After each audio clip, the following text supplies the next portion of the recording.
我们随机挑选一块泡沫板，然后将它切开，然后用胶水把它们粘在这个盒子的盖上。我这里用粉笔刻出了一个小桥，看，只有1厘米大小。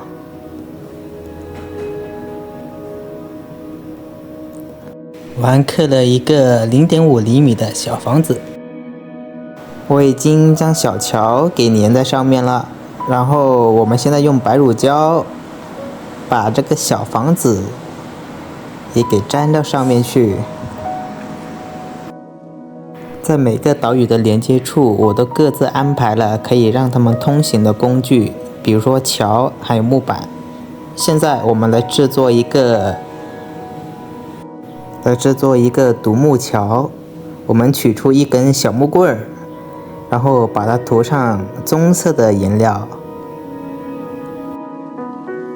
我选择将这根独木桥安排到最后一个小岛和第3个小岛的连接处。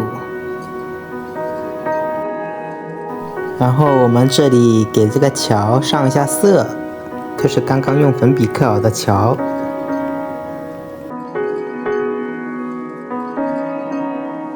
然后我们现在来制作一个矿山，就是挖矿的矿山，用来挖矿的。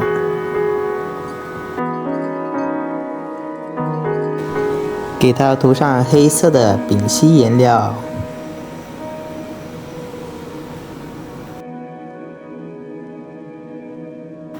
然后我们用白色的颜料给它粉刷一下。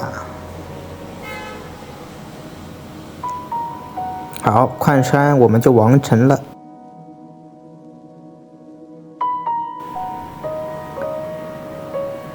我们将矿山粘上去。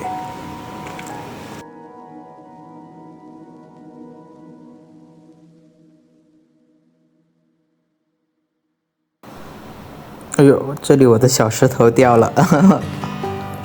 然后我们把石头放在矿山的附近。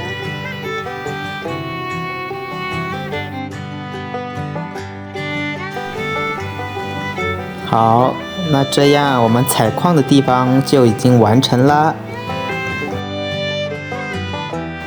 跟着我们用牙签戳出一个小洞在这个岛上，然后将树木给插进去。因为这块岛屿我是要做一片森林。我们依次在这个小岛上多种上几棵树，因为光是一棵树可不行哦。我们已经完成了森林部分，我们可以伐树，也可以狩猎。我们这里用泥土混合水和白乳胶。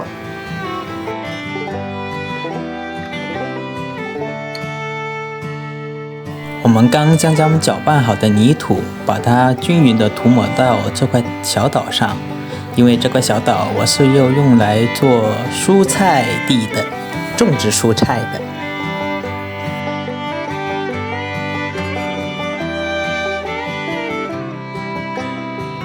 然后我在靠近房子的旁边做了一个钓鱼台，因为有时候我们总是会想吃一些鱼的嘛，是不是？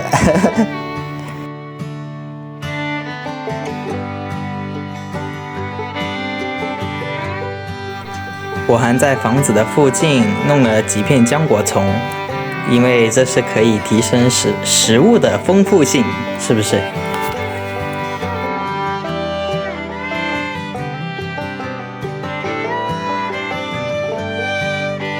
哦，对了，最后别忘了我们这块土地，我是刚刚说过，把这里选择当成一个菜园，就是用来种植蔬菜的。不然，因为我们也要经常补充蔬菜，不能只吃肉，是不是？我们将绿色的植被粉撒在上面，充当蔬菜。用手指压一下，避免它们掉落。OK， 我们完成了我们的迷你小世界。在这里，你可以伐树、挖矿、种植蔬菜、采集浆果，还有钓鱼。那这样一个小世界，你喜欢吗？如果看到这里喜欢我的小伙伴，记得订阅我哦。我们下期再见。